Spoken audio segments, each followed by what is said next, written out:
Hello, you early arrivers to the show. You've reached us here in the pre-production part of the show. I'm just in the final stages of getting everything set up here, so the show is live on my website. Got a great guest in Gwen Preston from Maven is on today. She's all queued up, so I know we've got the guest on and ready to roll. I'm just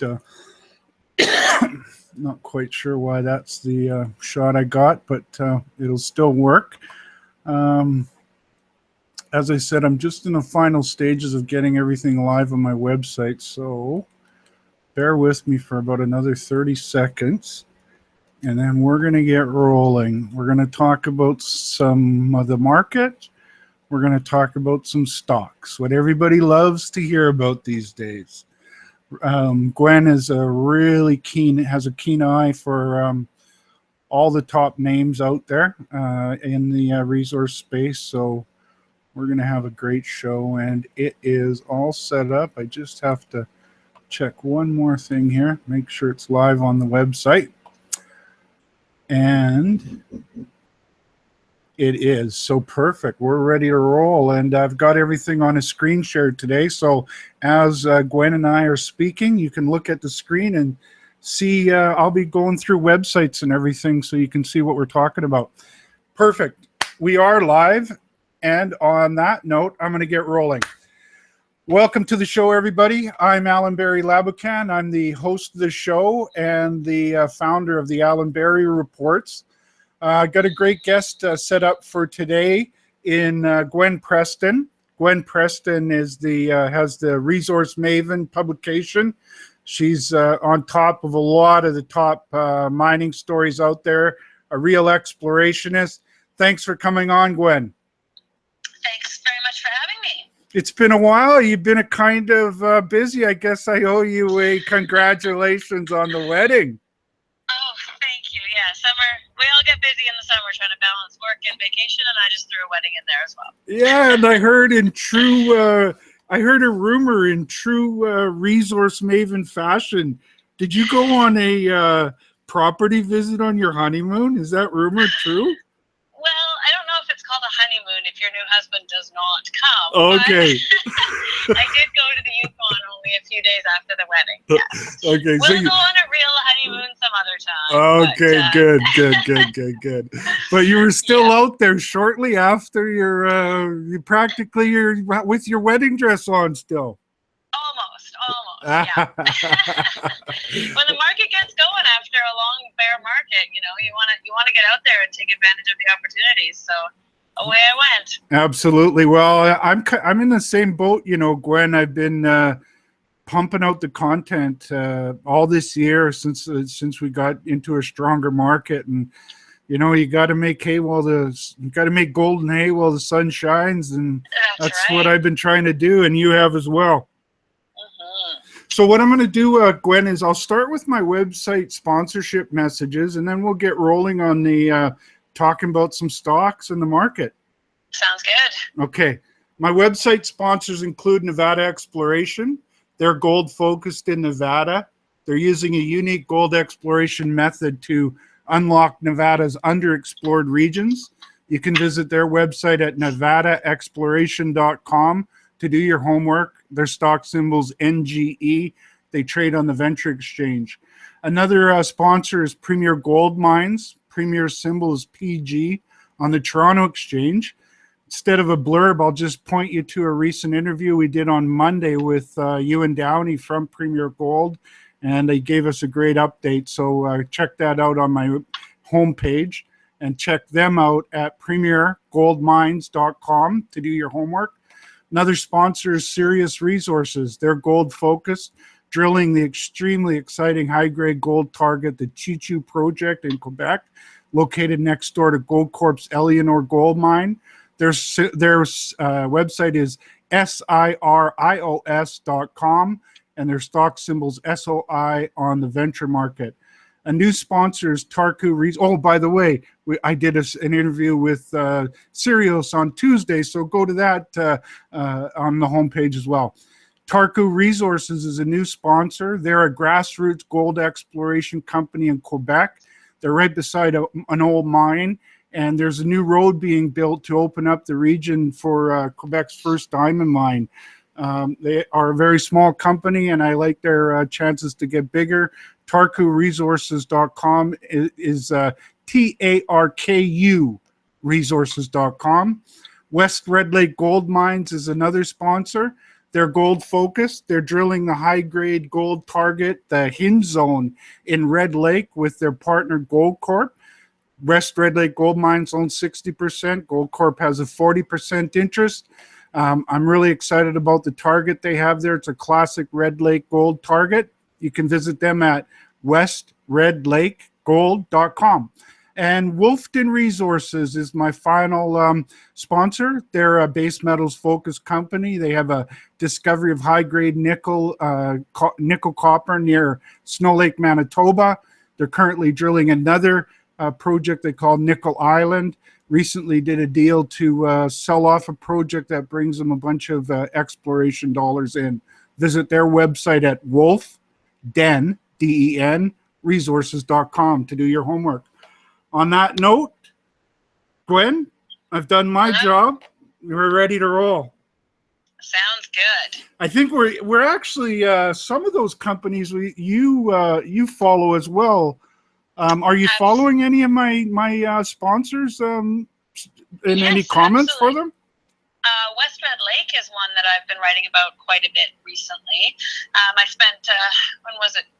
Last week, the week before perhaps, I was in Toronto and I spent a bunch of time with Tom Meredith, who's the president there, and met with him and the gentleman who's in charge of that new geophysical survey that they tried. Yes. At the project. So I've spoken with him as well, Gwen.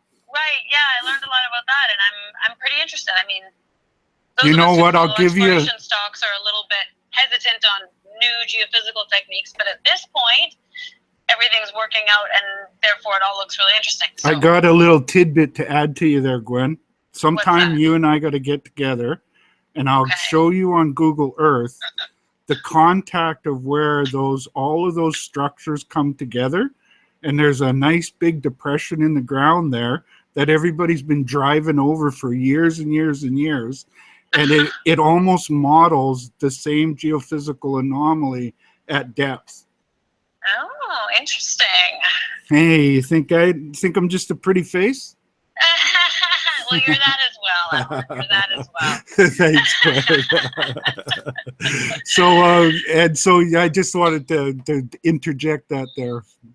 Yeah. So yeah, no, I mean, I'm pretty excited about West Red Lake. They the money that they just raised is going to go into safe drilling, so to speak. So drilling that can expand their current resource at depth and prove up a little bit more of the expansion work that they've done to the east of their resource, which is great. That's important to do. I'm really keen for them to test that new geophysical target, which the next set of drilling will work on. So yeah, that's one of those things where if there was tons of money available for everyone everywhere, they would go right ahead and do it all at once. But that's still not quite where we are in the market. So they're doing it the way that it has to be done, and that's good. And their share price has held up really well, given that they just went through a free trading date for the money that they raised 12 months ago. So, yeah, looks perfect. Good for me. Looks good to me. Yeah, me too. Are you following any of the other names? Nevada Exploration, Premier, Sirius, Wolfden? Not officially followed. None of them are officially in the portfolio, but a couple of them I've met with Sirius before. That stuff looks really interesting. If anything, that stock just sort of got away from me a little bit before I wanted it to. Yep. Yeah, I mean, a great group of companies for sure. Perfect. Thank you very much for that. By the way, I really that's part of what I'm always not just in this for the short term. If for this to have long-term success, the sponsorship game plan, I have to bring the top quality names. So I like it when you mention that the quality of the picks as well, Gwen. Absolutely. So let's get on to some names. I'm gonna jump over to your website. There you are, Resource Maven. Oh, by the way, everybody go to resourcemaven.ca. And if you don't sign up for her free trial subscription, I'm going to have to cut you off from watching this show or something. Because you have to be watching what Gwen is doing. She's a geologist.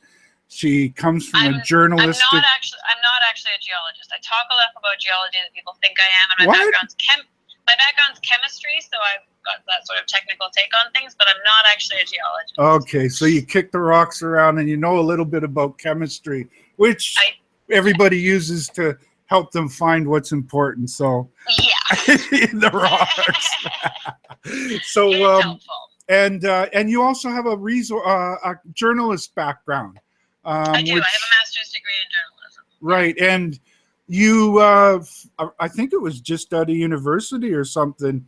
You went to work for Northern Miner, wasn't it? Or did I get story? Did I get it right? No, that's right. So just as soon as I finished that master's in journalism, I saw a job opening at the Northern Miner, and at the time I knew absolutely nothing about geology, about exploration, about the markets and investing. I actually didn't know anything about any of it. But then I spent a solid 5 years with that publication, over a 7-year span, writing about geology, asking questions until I understood, calling up management teams from the tiniest junior to the biggest major, because amazingly they all answer the phone for the Northern Miner, and visiting projects all over the world. So it was a really incredible learning experience.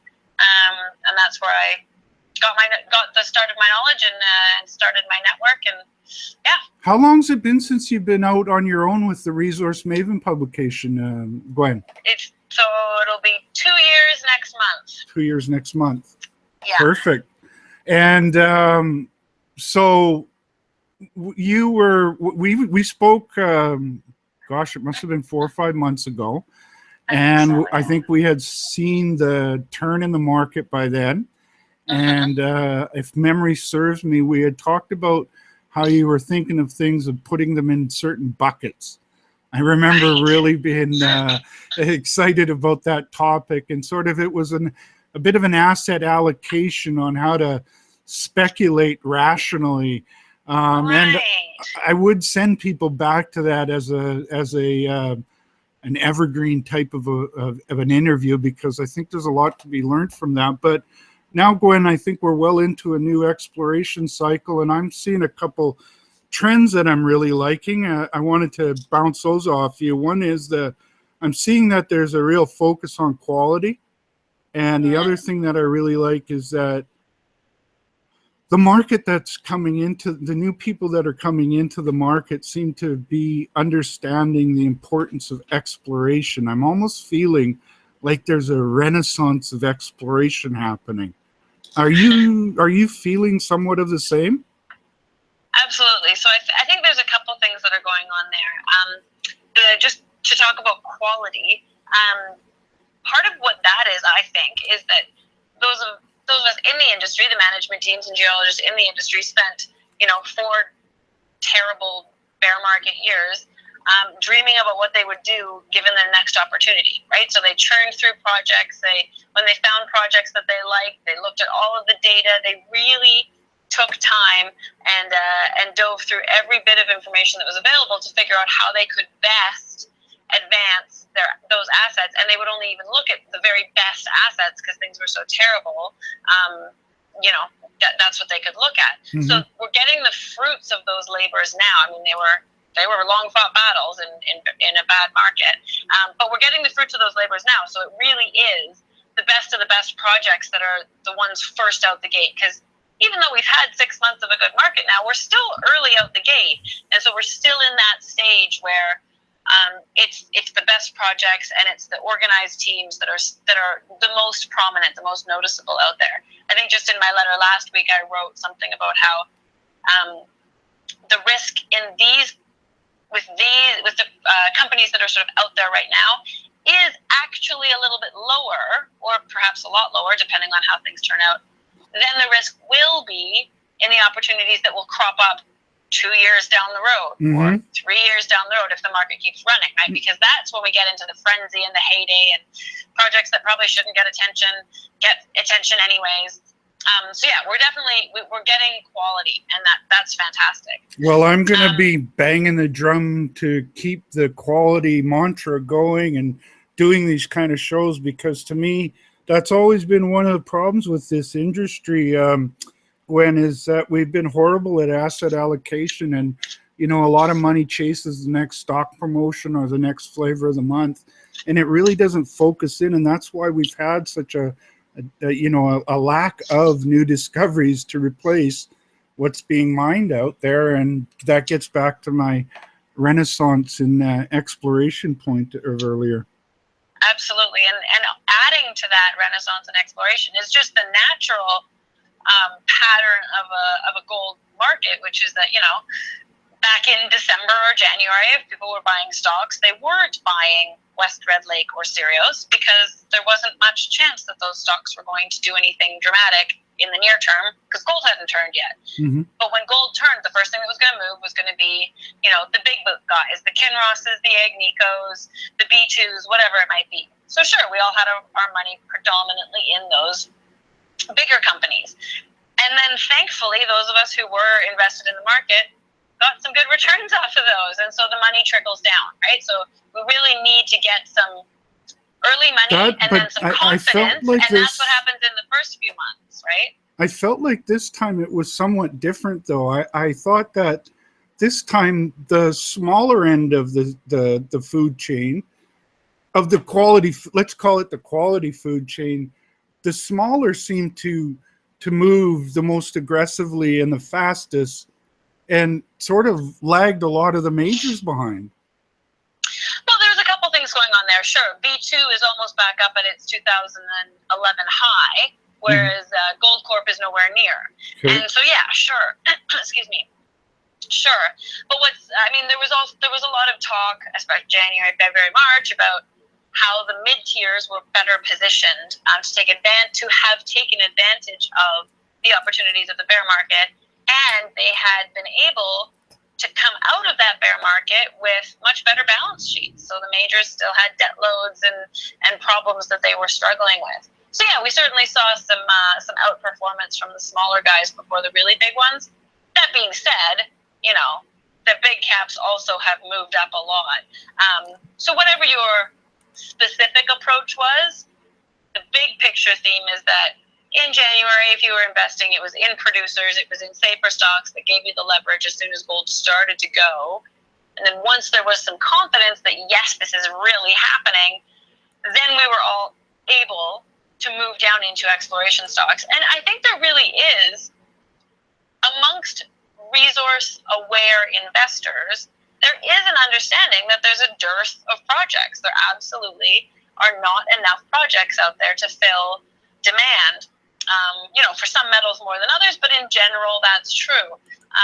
So maybe that's how exploration has picked up pretty quickly. Like interest in exploration stocks, that the interest moved down into the explorers pretty darn quickly, given that we're only half a year into this new market. But even in the filtering down into the exploration, let's take one of my sponsors, West Red Lake Gold Mines, for example. It's not like just any Red Lake gold project is getting interest out there.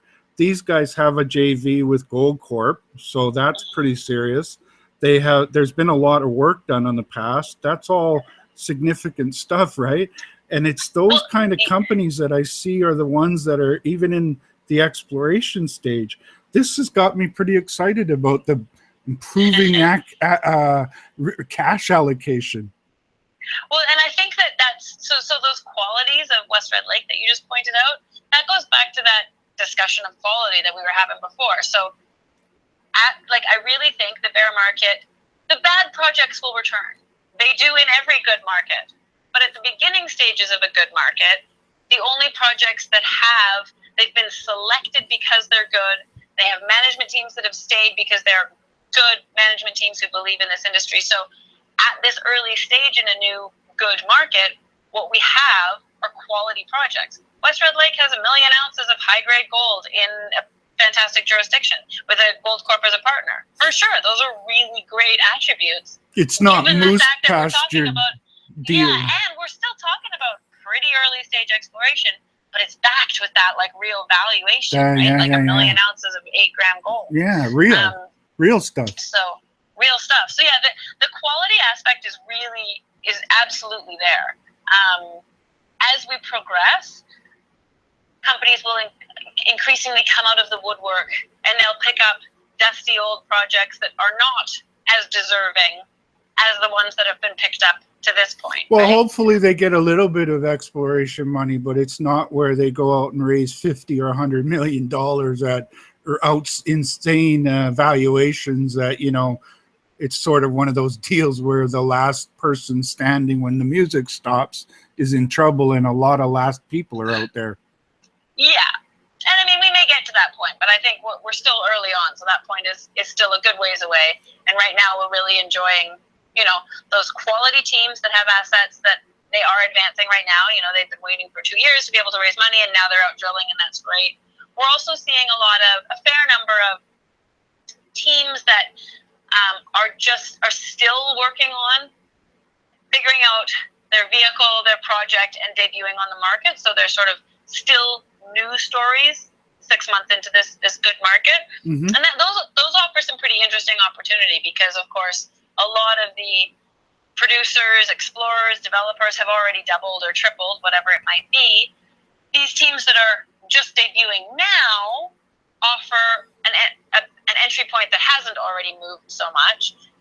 So provided you can have confidence in the reason why they hadn't moved yet, or perhaps the story wasn't out yet, whatever the specifics might be, then they sort of give you an opportunity to sort of rewind 6 months and get in on the ground floor.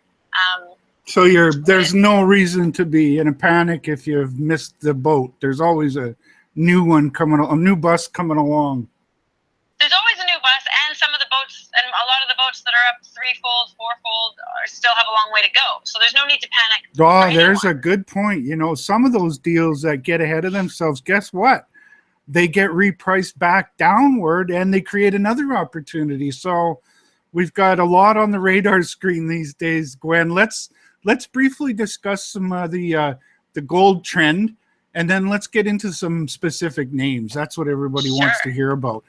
On the gold trend, you know, I got a 1 year chart up here now, right sort of nicely in the middle of it is a nice cup kind of formation, then a sideways action from about February till June.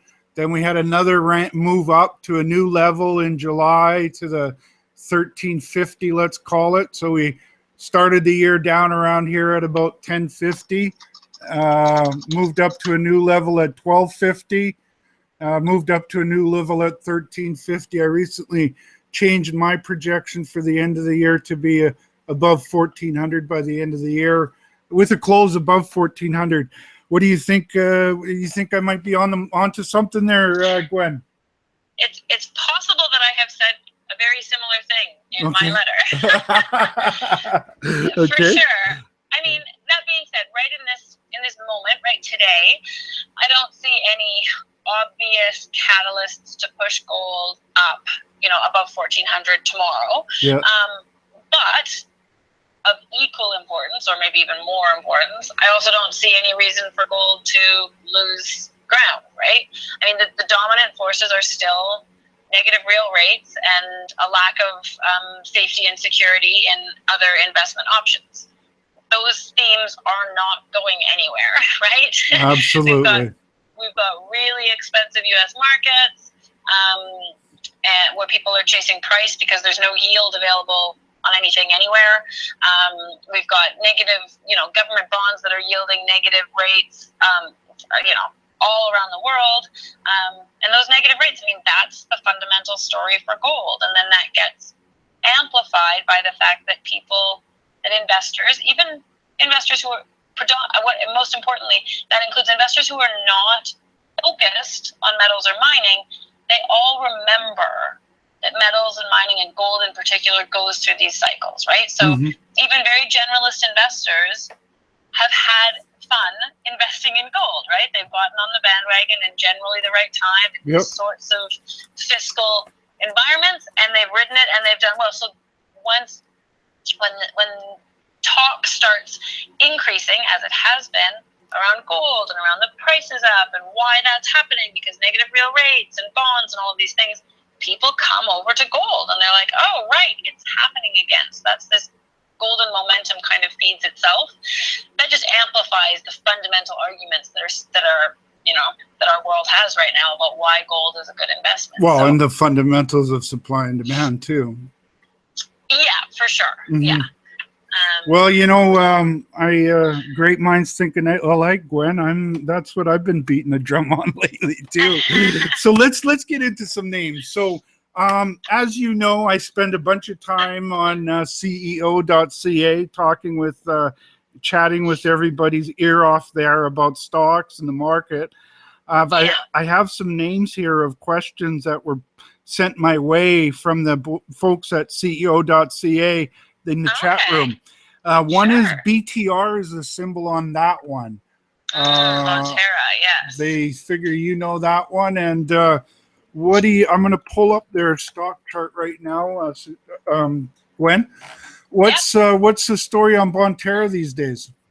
So Bonterra's got two projects in the Abitibi. Two projects in the Abitibi. One's on the Ontario side and one's on the Quebec side. So that alone is a great starting point, right? They're exploring for gold in a very, very desirable jurisdiction globally.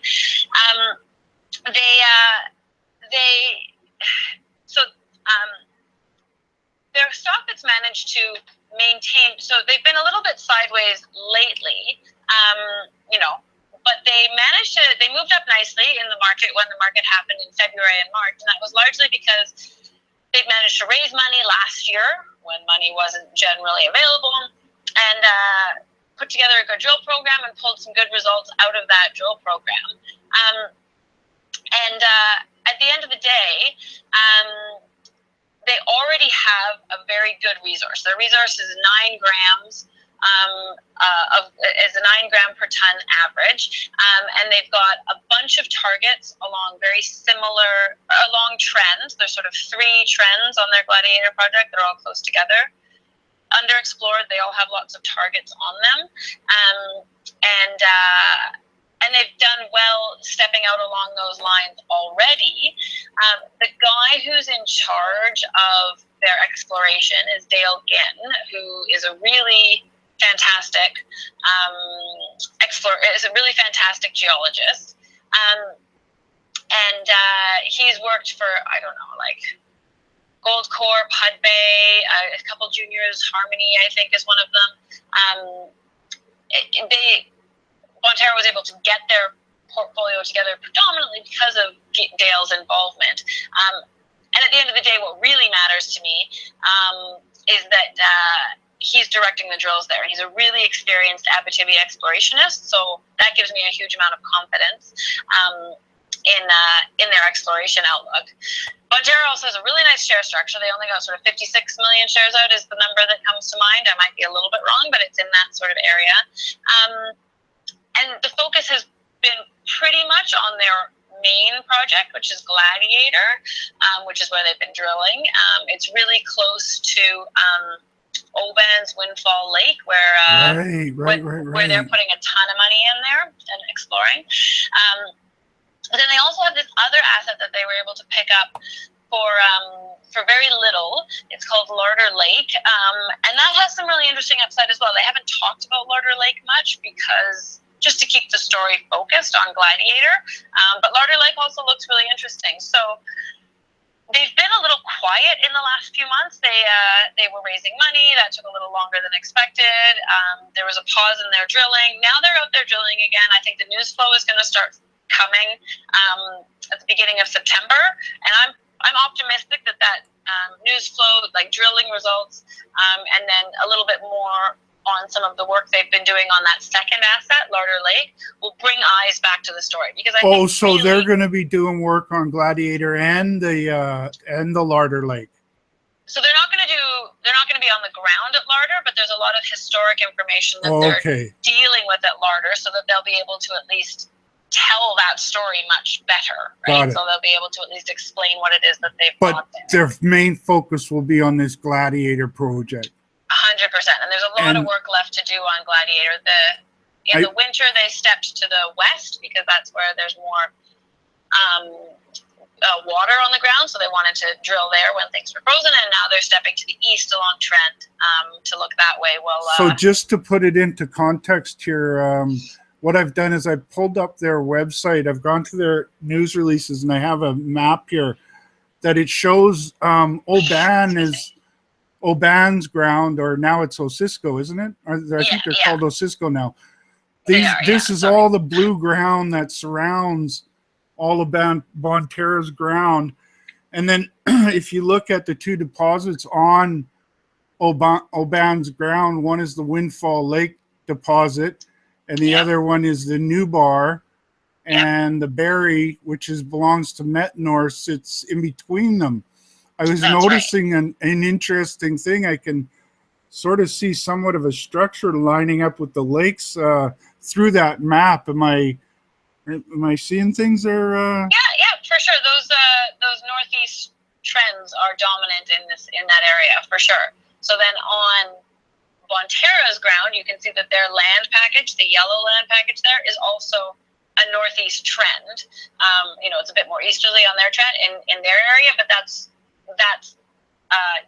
by design so that their property covers a bunch of that trend, the one that's just a little bit offset to the south. Oh, I see, because these things, they repeat. They've got one there, one there, one there. Oh, okay, so they're trying to cut this one and then this one. I get it. And they're covering that one down there. I got it.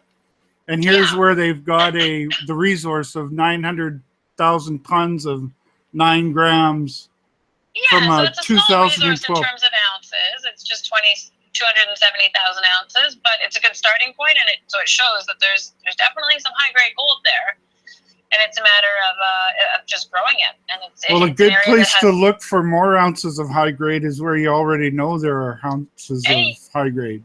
I agree. Absolutely. I think Dale thinks the same thing. Now this is all coming back to me.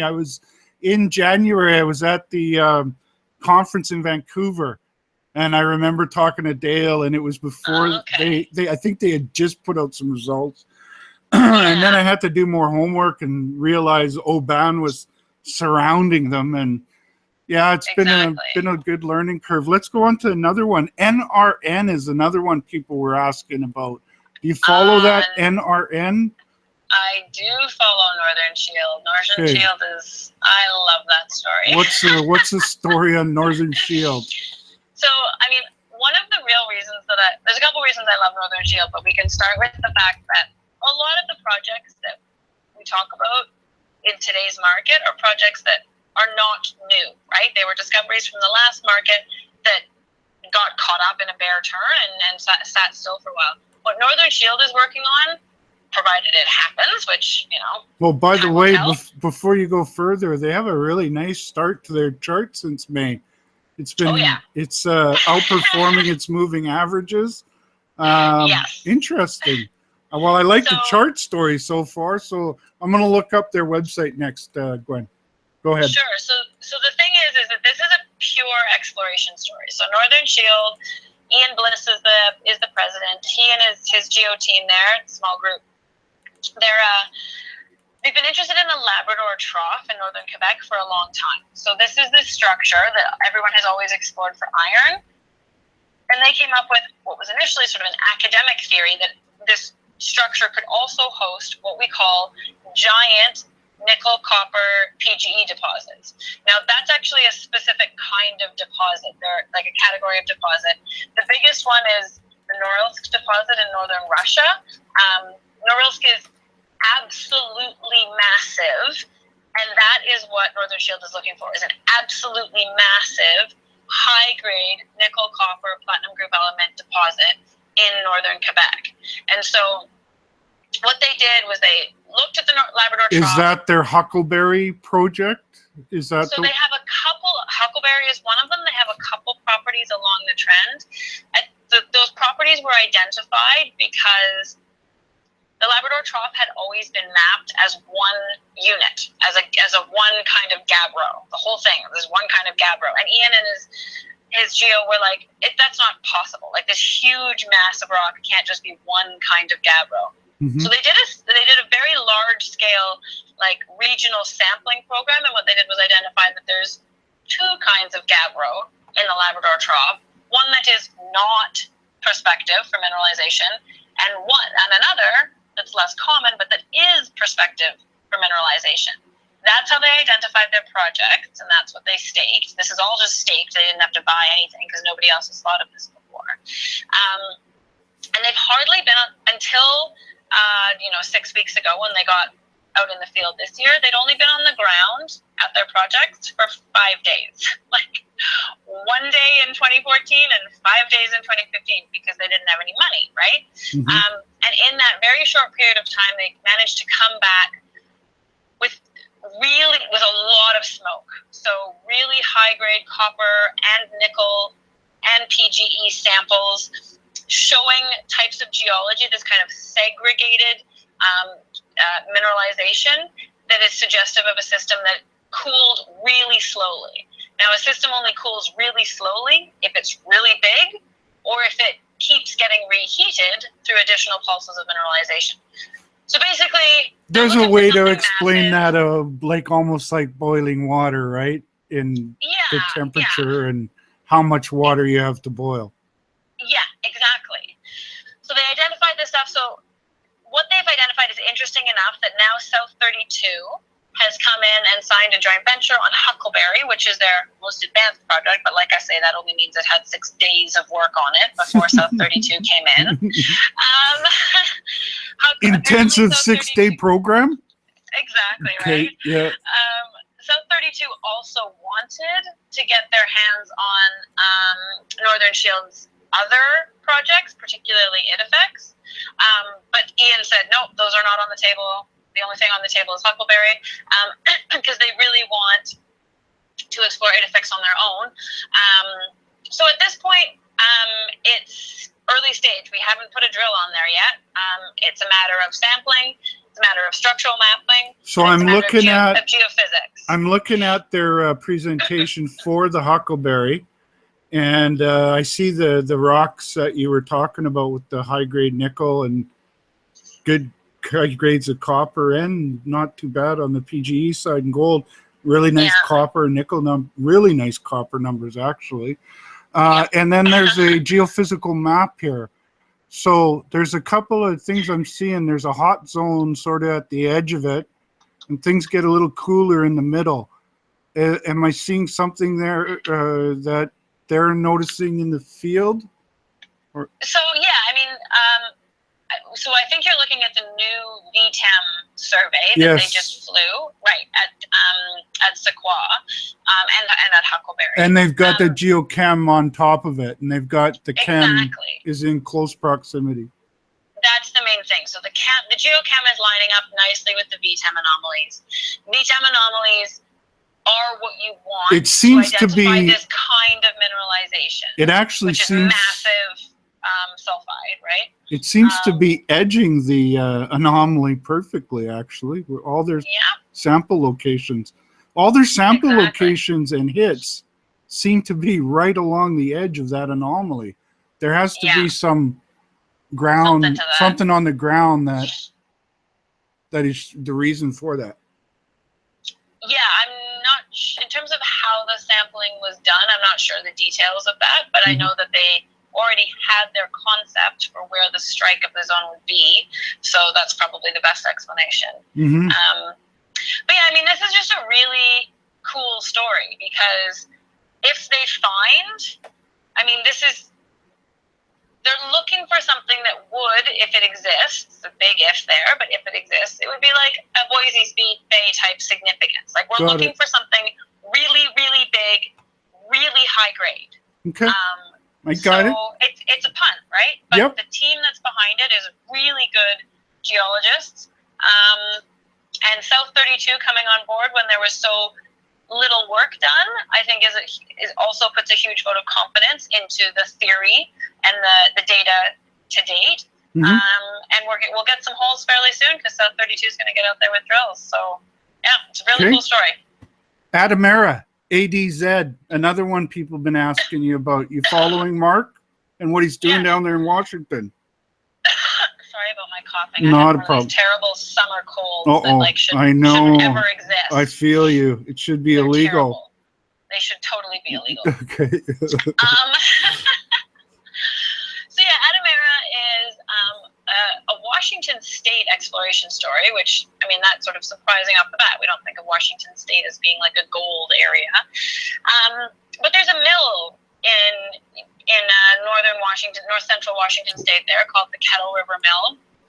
Kinross is running it, but they're running out of ore.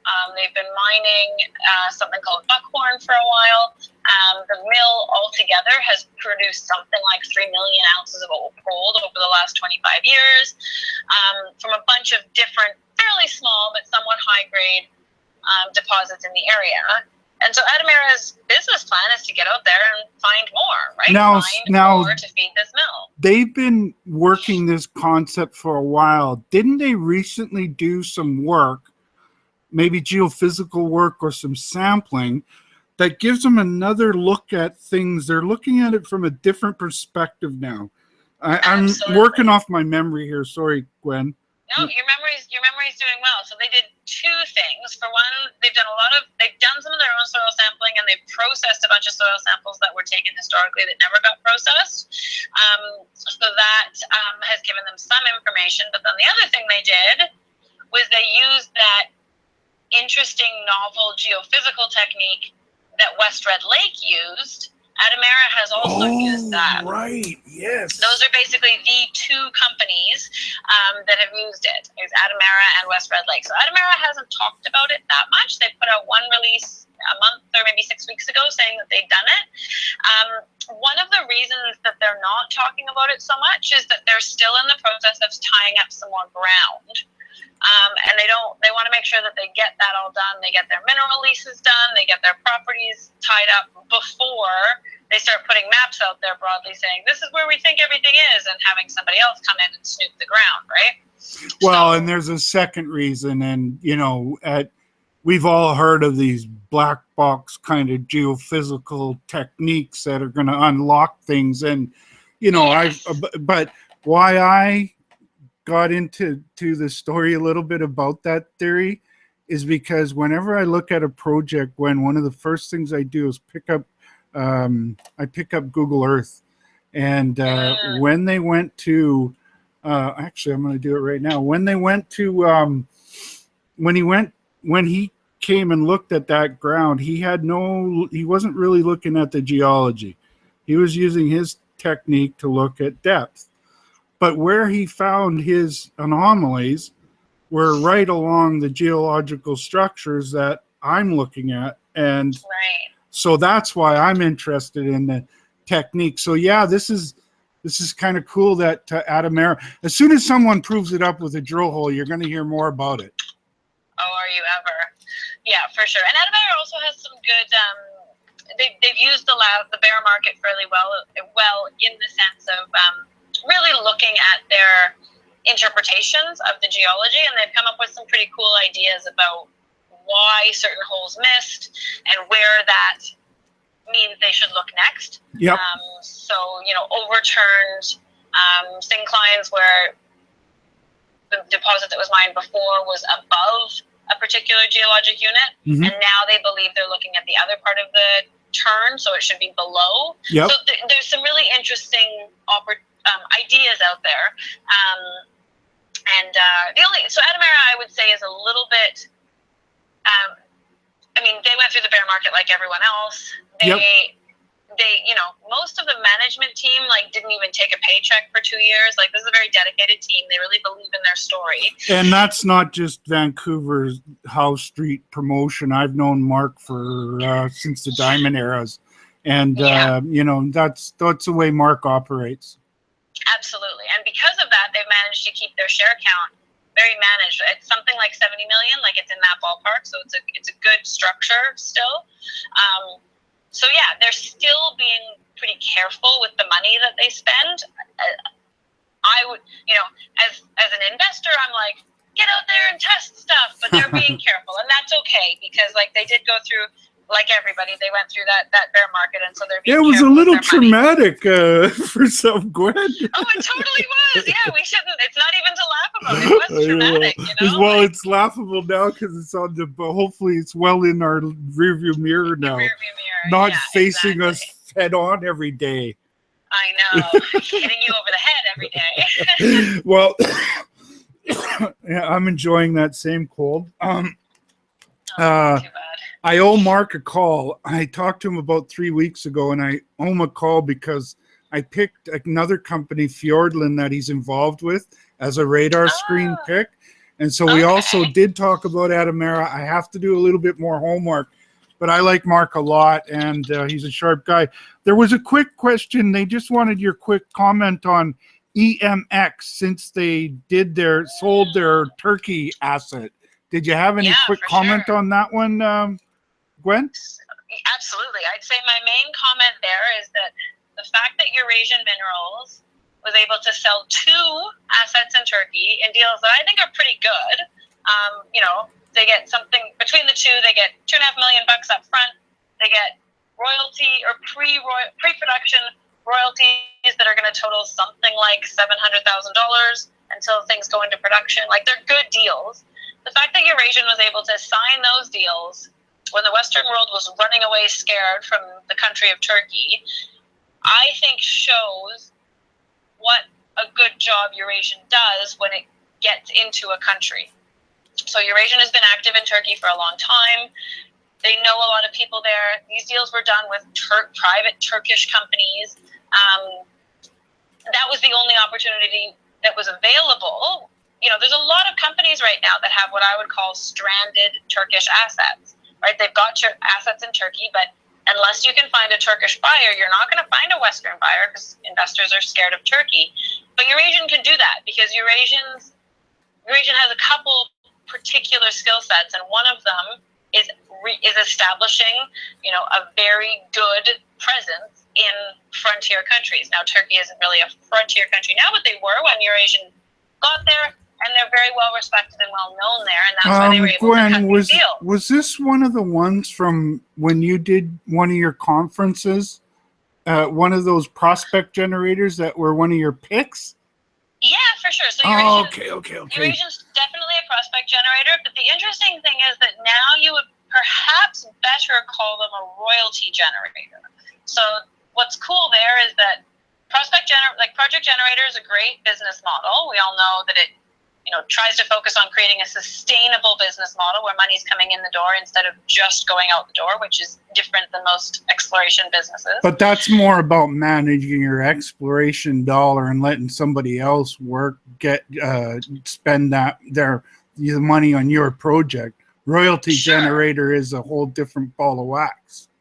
Yes and no, because Eurasian does organic royalty generation. Ooh. So they get out there, they stake new ground, they prepare a project just like a project generator would. They demonstrate that an area is prospective. They joint venture it out. They get a partner to spend money and advance the asset. And at the end of the partnership from Eurasian's end is only pointed at getting a royalty. So Eurasian doesn't want to have minority stakes in a whole bunch of different properties because that's complicated and expensive to maintain. They want the royalty. What they want is a royalty portfolio. So they've also purchased some royalties. So they get income from Newmont's operations in Leeville in Nevada. And they have a couple other producing royalties. And they've also sold some other projects where they're getting these pre-production royalties. Oh wow! Yeah, they've got a whole one in list. Serbia that's gonna start paying them pretty soon. So they are really developing an incredibly sustainable business model where their technical team still goes out and does what a project generating technical team would do, but at the end of the business cycle, what they end up with are royalties. And yeah, it's working really well for them. I remember that story now from your conference there. I remember hearing it, and it was a good one. I liked it, and here it is. I have their stock chart, and stock chart's done very well since March when it was trading at around 60 cents. Do you remember when that conference was? We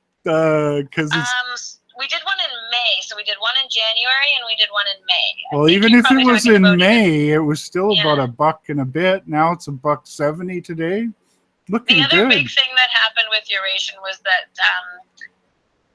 the third prong of their business is that they also make strategic investments. So one of the things that they made a strategic investment in is a company called IG Copper. IG Copper owns, they own 41% of IG Copper. IG Copper owns 51% of Malmesh, which is a huge copper gold porphyry in the far east of Russia that's a partnership with Freeport.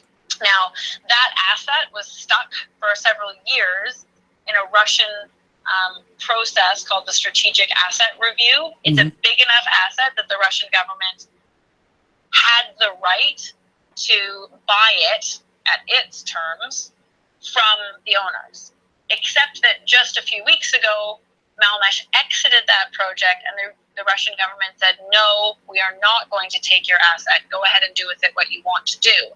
So now Freeport and IG Copper are able to go ahead and advance this huge, I should say that 6 more times, porphyry. It's really huge. It is. And there's a lot of upside in terms of exploration.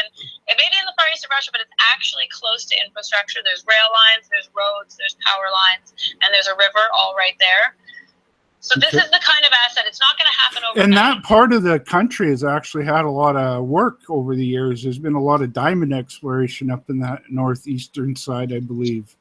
And also the Russian government is really keen on any kind of development that can happen in the Far East because it's a sovereignty issue. So they really want to show that they're present there. Okay. So it's not going to happen overnight, but at some point, IG Copper will probably sell its 51% stake in Malmesh because a tiny little copper company isn't going to develop this huge asset. But they're going to sell it, and that'll be a windfall of money for Eurasia. So the fact that this project exited that Russian process and left Freeport and IG Copper able to advance the project, that was really significant for Eurasia because don't know when it'll happen, but that's a really significant asset in Eurasian's portfolio. Okay. What before we wrap things up, any other names you want to talk about, Gwen? Talk your book. Talk of your book all you want. Who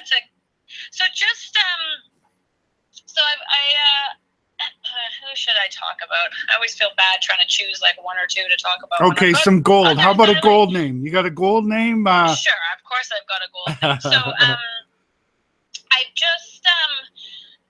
I recently got on board with 2 companies that are working up in the Northwest Territories. So one of them is right near Yellowknife, the city of Yellowknife. That's Adamera Minerals. Okay. And the other one's about 200 kilometers north of that, and that's Nighthawk Gold.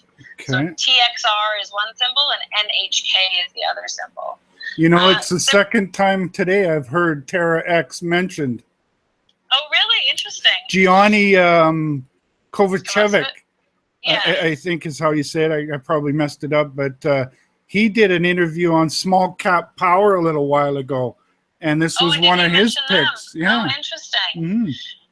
So I'd say, I mean, obviously I could talk about both of them for ages, but I'll summarize it by saying they're similar stories in that they are both, so Terex surrounds 2 historic mines, the Con and the Giant mines. Right in Yellowknife. Yellowknife grew up on those mines. Nighthawk's project includes the historic Kolomak mine. Both of those, so the Giant mine and the Kolomak mine, those were bad stories that ended badly, right? So they were both owned by that company, Royal Oak, that basically ran them both into bankruptcy. The Giant mine had all those environmental problems that were legacy issues. Up in Kolomak for Nighthawk's property, it was put into production way too quickly, so there was constantly dilution issues, and trying to feed the mill issues. So both of them are assets where exploration was tainted by failed mines. I mean, Giant was a very successful mine for many years, but it ended in failure. So they're both sort of tainted by these failed mines. And those failed mines also meant that the property packages were either not of interest to anyone or not even available for various legacy reasons for a long time. But now that they are available, Nighthawk actually picked their ground up almost 10 years ago and has been slowly working on it. Terex has been working on theirs near Yellowknife for 4 4 years now, I want to say. These are really prospective greenstone belts that already that are sort of littered with high-grade gold occurrences and have multiple kinds of mineralization, multiple deposit styles on each property because it's just geologically, it's a very active area. So I think it's one of those examples of sort of a perfect storm. This is, management teams that have been wanting to advance these assets but got a little stymied in the bear market. There was legacy issues from these historic mines that put a black mark, perhaps unfairly, on these projects. But at the end of the day, all that historic work actually is a huge body of knowledge that would cost a lot of time and money to gather up all that data if you were starting fresh now. So there's actually a historic advantage because of all of that. And they're both in a jurisdiction that's really supportive of mining. I mean, Yellowknife would love to have some mines nearby. The diamond mines won't last forever. A lot of the money flies over Yellowknife and goes down to Edmonton anyways. So it's a very supportive jurisdiction. And they're both companies, Nighthawk and Terrax, have really strong technical teams that are doing the work. So those are two that I'd say are worth taking a look at. Perfect. Well, we got a couple names out of you and everything, Gwen. There you go. Twist my rubber arm. It wasn't really that hard, to tell you the truth. Really? But funny that. Funny. So I'm going to have to get you on a regular cycle. I've been remiss. It's been my thing, Gwen, to been just so swamped with stuff lately. But we all are, my friend. We all are. I'm going to get you on a regular basis here because, you're one. There's a certain group of people that always seem to run in the same circle. And we are the ones who, take the time to try to understand the rocks. There's a lot of people out there that watch this sector, but they're more looking at stock actions and stock hype, and we're more interested in the rock types, and you're one of them, Gwen, and we got to talk to you more regularly for the show. Oh, I'm happy to come on anytime. And as I said earlier, anybody watching this show that doesn't sign up for Resource Maven free trial offer, I'm gonna have to block you. That's aggressive. I like it. There you go. They don't call it the street for nothing, Gwen. That's right. Well, that's awesome. We've had a great show, Gwen. I'm going to wrap things up, but thanks a lot for coming on.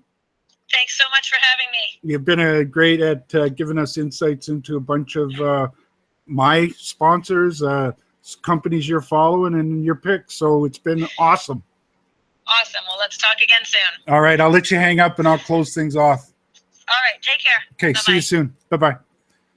On that note, folks, I'm going to wrap things up and say thank you first of all, before closing, I always like to stress that the show is for information purposes only. Before making any investment decisions, it's important for you to do your homework and speak with your financial advisors.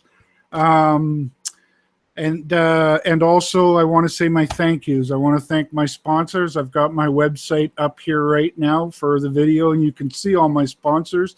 They include Nevada Exploration, Premier Gold Mines, Sirius Resources, Tarku Resources, West Red Lake Gold Mines, and Wolfton Resources.